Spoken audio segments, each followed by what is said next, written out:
natutuwa ako na makasama ko kayo ngayong umaga at dito sa kapilya dahil ito ay isang nitiik ko rin lagi, no, na hindi lang doon sa sentro, sa mismong parokya, sa ating parish church, kung hindi maging sa mga kapilya ay makasama po kayo upang mas makita ang ating mga pamayanan. At sa umagang ito ay ating minasbasan ang kapilyang ito at kung napansin po ninyo, hindi lang binasbasan yung mga gamit ng kapilyang ito, hindi lang yung pader, hindi lang yung krusipio at mga statwa. Kung inyo pong napansin, kayo rin po ay binasbasan. Hindi naman kayo mukhang kapilya, no? Hindi naman kayo mukhang poste o bubong. Pero baka tinanong nyo, bakit pati kami winisikan? Hindi naman kasi kami gusali. Sapagkat nais ding ipahiwatig at ipaalala na ang simbahan ay ang gusali, pero tayo din ang simbahan. Kaya nga ang kapilyang ito, opo, ito, napakaganda. Aircon pa, ang inyong kapilya. Pero ang buhay na kapilya, ang buhay na simbahan, ay kayo po, tayo po. Kaya minsan pag may sinasabi yung mga tao, dapat ang simbahan, ganito gawin. Dapat ang simbahan, ipagtanggol ang mga maliliit. Dapat ang simbahan, magbigay. Dapat ang simbahan, gawin ito. Haharap tayo sa salamin pag ganoon. Kasi pag sinabi nyo gano'n, hindi ibig sabihin nun, dapat si Father Jesse magbigay. Dapat si Bishop gumawa. Dahil pag sinabi natin, dapat ang simbahan ay ganito, kasama ho tayo doon. Malinaw po ba yun? No? Kaya pag sinabi nyo, magpapasko na, dapat si Father Jersey, maraming ibigay dito. Dapat ang simbahan, maraming mga ayuda. Dapat maraming ibigay. Babalikan kayo ni Father Jersey, sabihin, ano ibibigay natin? Ano ibibigay ninyo? Baka sabihin ng iba, huwag na lang magbigay ang simbahan. No? Pero tayo po yun. Kaya nga ang simbahan, maraming mga larawan ng simbahan, ang isa sa pakilarawan ng simbahan ay tahanan. Ang simbahan ay tahanan ng Diyos, tahanan ng mga anak ng Diyos. At yun yung gusto kong makita nating isang imahe ng simbahan ngayong araw na ito na binabasbasan natin ang kapilyang ito. Tahanan. Ang simbahan ay tahanan. Ang simbahan ay tahanan, hindi tanggapan. Ang simbahan ay tahanan, hindi tanggapan. Ano ba yung tanggapan? No? Yung tanggapan, sasabi natin, opisina yon, di po ba? Ano ba nangyayari sa opisina? Sa opisina ay may transaksyon. Diba? Magbayad ka, mag-submit ka, may bibigay sa'yo.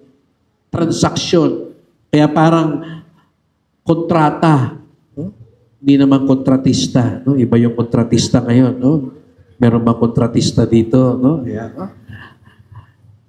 Pag sinabi natin tanggapan, di po ba, meron kang gusto at sabihin mo, dapat ibigay mo to. Kaya pag nagpupunta tayo sa tanggapan ng barangay, sa tanggapan sa munisipyo, tanggapan sa Kapitolyo, tanggapan sa BIR, sa Pinelco, di po ba?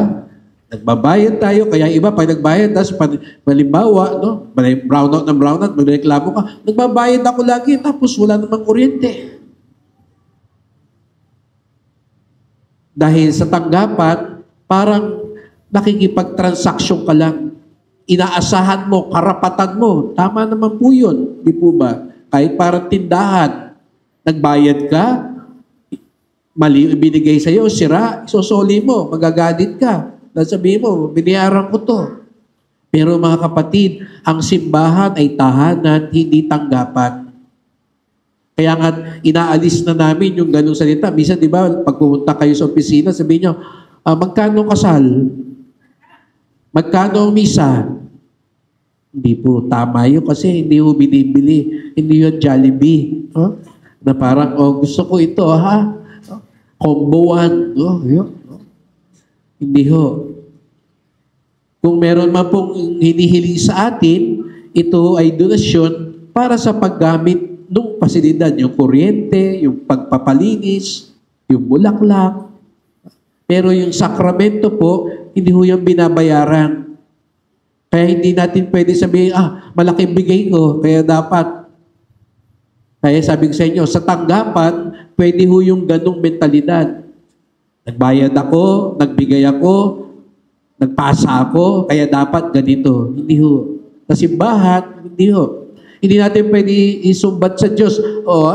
Linggo-linggo nagsisimba ko, dapat ibigay mo yung dasal ko. Pag ganun daw ang mentalidad natin, parang tanggapan na ang simbahan. Ang simbahan, tahanan, hindi tanggapan. Sapagkat ang ibinibigay sa atin ng Diyos, biyaya, grasya. Ang grasya, hindi yung tayo karapat-dapat. Pero dahil butihin, maawain ng Diyos, ibinibigay niya. Kaya tayo nagdarasal, nagsisimba, nagsasakripisyo, para lang ihanda. Hindi to bayad. Hindi to suhol. Di ba yung iba, para mapabilis? Di ba sabihin mo, sige na, ayusin mo na, dadagdagan mo, di ba? Hindi tayo gano'n sa simbahan, hindi tayo gano'n sa Diyos. Hindi mo sabihin, sige, 5 beses ako magsisimba para maibigay. Pinapadali mo yun. Minamadali mo. Walang pinagkaiba sa suhol yun. Pero hindi tayo nag-aalay ng suhol dito. Alay ang binibigay natin. Kaya pag sinabi natin alay, ito'y kusang loob at ito ay pinagkakatiwala natin. Kaya kung ano man ay pagkakaloob ng Diyos, nagtitiwala tayong alam niya kung ano mas mabuti. Hiniling mo ito, pero ibang binigay ng Diyos, nag-alay ka, hindi mo pwede sabihin, babawiin ko yung alay ko. Hindi binigay. Sabi, ang hiling ko, gumaling ako, hindi ako gumaling. Hiniling ko, mapakasawa ko, mistiso. Hindi naging mistiso. Soli. Hindi po. At simbahan ay hindi tanggapan, kundi tahanan. Ikalawa, ang simbahan ay tahanan, hindi tanghalan.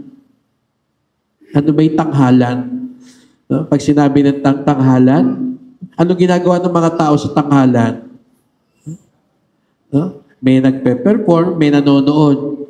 No? So hindi ito palabas. Hindi tayo nandito para magpasiklaban, pabonggahan. Kasi hindi tanghalan ng simbahan, tahanan. Hindi rin ito, hindi kayo nandito para manood lang, tutunganga lang, no? Hindi sasagot, hindi kakanta, hindi magbibigay, basta, ganun, di ba, ganun sa tanghalan, nanonood ka lang eh. No? Minsan nga, mabuti pa sa iba eh. No? Sa ibang concert, ang mga tao talagang buhay na buhay, kumakanta, lumulukso, mapalakpak, di po ba? Pero pagdating sa simbahan, para tayong nababad sa supa, kasimangot. No? Kanina sabi na, sumain niyo ang Panginoon. Ilan kaya ang sumagot? Kaminin. No? Kumakanta, wala lang. No? Pero pag concert, no? Pag mga bini, talaga naman, no? Naka-costume pa. No? Lagi ko itong binibiro sa simbahan. Sabi ko, ako ay 27 taon ng pari. No? Pag natapos ang misa, di ba? Pag sinabi na ni Father Mama, tapos na misa, humayo kayo. Ano sagutin nyo? Salamat. Minsan, doon lang sila malakas sumagot. No? Salamat, Diyos. Para sinabi, salamat. Tapos na rin si Bishop. No? Tapos na rin si Father. Uwian na. Gutom na kami. No? No? Diba? Kaya iba, ang lakas ng sagot ng salamat sa Diyos. Sa concert, pag sinabi na nung artista, nung singer, huli ko na to. Anong sagot ng iba? Ay, more. Diba? O, sa susunod na magmisa si Father Jersey rito, pag sinabi niyang humayo kayo, sabihin niyo, more. Sabihin niyo, more. Ha? Ba't magmisa, ayaw yun ng more? Di ba biyaya ng Diyos yun? Grasya yun. Yung kanta lang, more. Malungkot tayo natapos. Ilan sa atin nalungkot natapos ang misa? Nanghihinayang pa, ay tapos na. Salamat sa Diyos. Pero sana yung salamat sa Diyos na yun ay hindi dahil nabagot tayo, gusto natin umalis, kundi salamat sa Diyos, pinagpala, at ngayon gusto namin umalis para ibahagi ang biyayang natanggap namin. Amen? Amen. Kaya mga kapatid, ang simbahan ay tahanan. Hindi ito tanggapan na abutan lang at hilingan lang. Ang simbahan ay tahanan, hindi ito tanghalan na nanonood lang tayo, hindi tayo nakikisangkot. Kung hindi tahanan, ano ba ang tahanan? Lugar kung saan may tunay na pagmamahalan, pagkakaisa, pagmamalasakitan at pagbibigayan. At yun ang binabasbasan natin sa araw na ito. At yun sana ang maging hudyat, ang pagbabasbas na ito, upang lalo tayo, sinong nasa tahanan, mag-anak. Kaya tayo magkakapatid kay Kristo. Kaya magturingan tayo magkakapatid.